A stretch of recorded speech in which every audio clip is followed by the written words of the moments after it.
விஜய், மல்லி 2 பேருமே கூடிய சீக்கிரம் மயில மீட்டு வீட்டுக்கு கூட்டிட்டு வந்துருவாங்க அப்படின்னு சொல்லி நினைச்சீங்கன்னா, இந்த வீடியோவுக்கு லைக் பண்ணி உங்களோட கருத்துக்கள தெரியப்படுத்துங்க.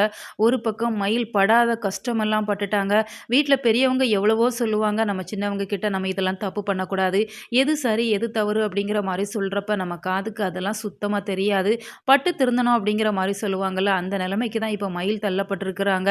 எவ்வளோ கஷ்டங்கள தாண்டிட்டாங்க. இனிமே எப்படியாச்சும் நம்ம அக்கா கிட்ட போய் மன்னிப்பு கேட்கணும். நம்ம அண்ணிக்கிட்ட மன்னிப்பு கேட்டு நகைய குடுக்கணும் அப்படிங்கிற மாரி தான் மயில் நெனைக்கிறாங்க. மயில பார்க்கறதுக்கு ஒரு பக்கம் கஷ்டமா தான் இருக்கு. இருந்தாலுமே மயில் இன்னும் ஒரு ஆபத்தான கட்டத்த தாண்டல அப்படிங்கிற மாரி தான் தெரியுது.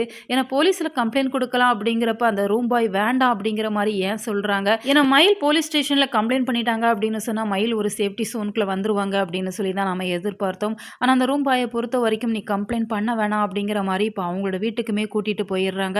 வீட்லயுமே அவங்க ஒய்ஃப் இருக்க தான் செய்றாங்க. அவங்க கிட்டயுமே நடந்த எல்லா விஷயத்தையும் சொல்றாங்க. இது உன்னோட வீடு போல நீ இரு அப்படிங்கிற மாரி சொல்லி, ஏன் வீட்டுக்கு கூட்டிட்டு போறாங்க அப்படிங்கிறது தான் ஒரு பெரிய கேள்விக்குறியா இருக்கு. அவர் நல்லவரா இருந்தாரு அப்படின்னு சொன்னா, நேரே அவங்களோட வீட்டுக்கு அனுப்பி வச்சிருந்திருக்கலாம். இல்ல மல்லிக்கு கால் பண்ணி அல்லது விஜய்க்கு கால் பண்ணி, உங்க பொண்ணு இங்க தான் இருக்கிறாங்க, பத்திரமா இருக்கிறாங்க. நீங்க வந்து அழைச்சிட்டு போங்க அப்படிங்கிற மாரி, அந்த ரூம் பாய் சொல்லியிருந்தாங்கன்னா கூட சரி ஓகே இவர் நல்லவரா இருக்கிறாரே அப்படிங்கிற மாரி நெனைக்கலாம். ஆனா அவர் எதையுமே செய்றதில்ல. நீ என்னோட வீட்டுக்கு வந்துரு, வந்துரு அப்படிங்கிற மாரி தொடர்ந்து அந்த ஒரு வார்த்தைய சொல்றப்ப தான் அவர் மேல நமக்கு சந்தேகம் வருது. இந்த சூழ்நிலையில இப்ப மல்லி, விஜய் 2 பேருக்குமே நடந்த விஷயங்கள்லாம் தெரிஞ்சிடுது அப்படிங்கிறதால, இப்ப நாகு கிட்ட போய் சொல்றாங்க. நாகு பயங்கரமா அதிர்ச்சி ஆகுறாங்க.